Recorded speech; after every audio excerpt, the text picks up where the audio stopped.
गंदम का सिट्टा भरपूर मोटे दाने हैं इसके अंदर। मुक गया सब्जा ते सुनहरी छा गई। ये मिसाल है ना, दादा लावे पोता खावे। वो फसल से मुनाफा उठाएं तो उसकी उशर ज़कात ज़रूर दें। कुत्ते हमें बहुत ज़्यादा पड़ रहे थे तो उनके लिए स्पेशल रोटी लेके आए हैं और अभी वो हमारा इंतज़ार कर रहे हैं अंदर। मगरिब की अजान का वक्त हो गया।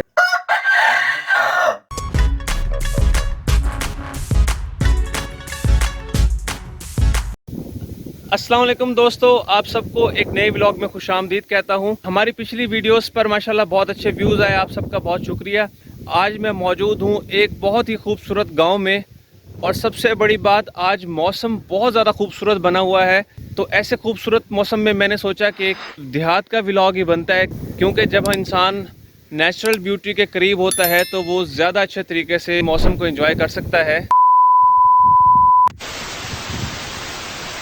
माशाल्लाह गांव के शुरू में मुख्तसर मगर बहुत प्यारी मस्जिद देखकर खुशी हुई। इस मस्जिद से इस बात का अंदाज़ा होता है कि यहाँ के लोग माशाल्लाह नमाजी और दीनदार हैं।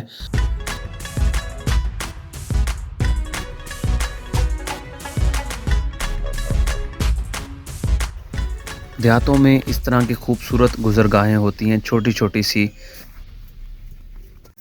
तो दोस्तों, मेरे पीछे आप देख रहे होंगे गंदम की फसल। माशाल्लाह इस इलाके में बहुत ज़बरदस्त किस्म की गंदम हुई है। अल्लाह ताला की कुदरत देखिए, फसलें दोनों तरफ हैं, लेकिन एक तरफ जर्द कलर की और दूसरी तरफ जो है वो हरे कलर की। तो ये भी जो है वो एक कुदरत की बहुत बड़ी कारीगरी है। देखें जी, ये माशाल्लाह गंदम का सिट्टा, ये देखें गंदम का सिट्टा भरपूर मोटे दाने हैं इसके अंदर। अच्छा, मोटे दाने का फ़ायदा ये होता है कि उसका आटा जो है वो बहुत सफ़ेद निकलता है, क्योंकि छोटा दाना जो होता है वो उसकी बैरूनी रंगत इतनी ज़्यादा होती है कि वो गंदम को काला कर देते हैं। मुक गया सब्जा ते सुनहरी छा गई। पक गई कणक ते वाढी भी आ गई। और इस वक्त अभी टाइम है 5 बजे का और सूरज देखें कि तकरीबन ग़रूब होने के करीब है। वैसे सूरज को भी 1 घंटा देर है, लेकिन चूँकि आज हर तरफ जो है वो आप देख सकते होंगे कि बादल हैं, तो इस वजह से सूरज पहले ही बहुत ज़्यादा ब्लर हुआ है। तो अब जो है वो मज़ीद कुछ टाइम तक ये ग़रूब हो जाएगा। आप देख रहे होंगे खेतों की लहलहाहट से आपको पता चल रहा होगा कि यहाँ पर इस वक्त माशाल्लाह काफ़ी ज़्यादा हवा चली हुई है।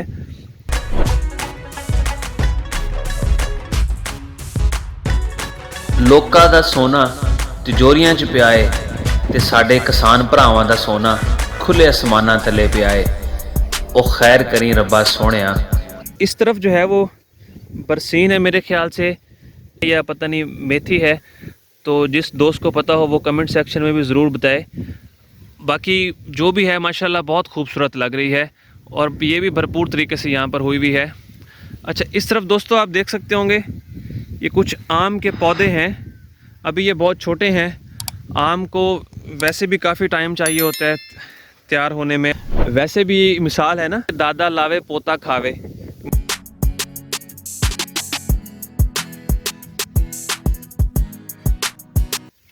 आजकल जैसे मौसम बना हुआ है बारिशों वगैरह का, तो इस तरह में फसल को नुकसान होता है, क्योंकि फसल जो है वो मुकम्मल तौर पर पक चुकी है। तो अब इस पर मज़ीद अगर बारिश पड़ेगी तो ये फसल के लिए नुकसान है। तो एक मैसेज है किसान भाइयों के लिए कि जब भी आपकी फसल पके, जब भी आप जो है वो फसल से मुनाफा उठाएं तो उसकी उशर ज़कात ज़रूर दें, क्योंकि इसमें अल्लाह ताला की मखलूक का भी हिस्सा है। अक्सर किसान भाई हैं कि वो उशर ज़कात नहीं देते, तो उसका नतीजा ये होता है कि फसल जब पक के बिल्कुल तैयार होती है तो कोई ना कोई उनको नुकसान आ जाता है। कोई बारिशें आ जाती हैं, कुछ सैलाब आ जाता है, कोई सुंडी आ जाती है। कुछ अर्सा पहले जो है वो टिड्डियों का हमला हुआ था। तो ये सारे जो नुकसानात होते हैं ये इसी वजह से होते हैं कि इंसान सारा ही खुद रख लेता है। और देखना कुत्ते किस तरह से पड़ते हैं। कुत्ते हमें बहुत ज़्यादा पड़ रहे थे तो उनके लिए स्पेशल रोटी लेके आए हैं और अभी वो हमारा इंतज़ार कर रहे हैं अंदर। ये देखिए रोटी। कुकड़ी आ गए।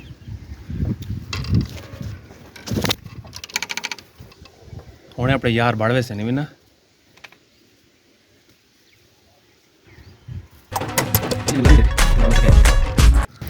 अच्छा, एक और चीज़ आपको बताता चलूँ कि ये जो कुत्तों की नस्ल होती है ये बुल टेयर नहीं होती बल्कि गुल टेयर होती है। लोग इसको गलत पुकारते हैं। ये उसी गुल टेयर नस्ल के कुत्ते हैं दोनों। पहले जब हम आए थे तो ये बहुत छोटे छोटे थे, तो अब हैरान हो गया हूँ कि 1.5 मंथ के अंदर इनकी ग्रोथ कितनी ज़्यादा हुई है। ये अब बड़े बड़े हो चुके हैं और अगली दफ़ा जब हम आएंगे ये तो हमें पड़ जाएंगे। ये तो रे सेरेन। मगरिब की अजान का वक्त हो गया है।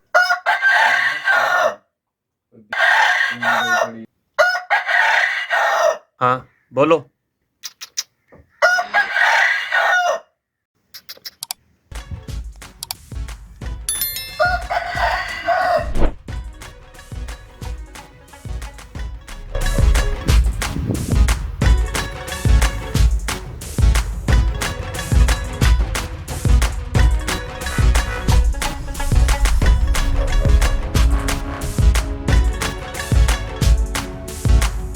तो दोस्तों उम्मीद करता हूँ आपको देहात का ये देसी व्लॉग ज़रूर पसंद आया होगा। तो कमेंट सेक्शन में अपनी राय का इजहार ज़रूर कीजिएगा। अपना ख्याल रखिएगा, दुआ में याद रखिएगा और चैनल को सब्सक्राइब करना ना भूलिएगा। अल्लाह हाफिज़।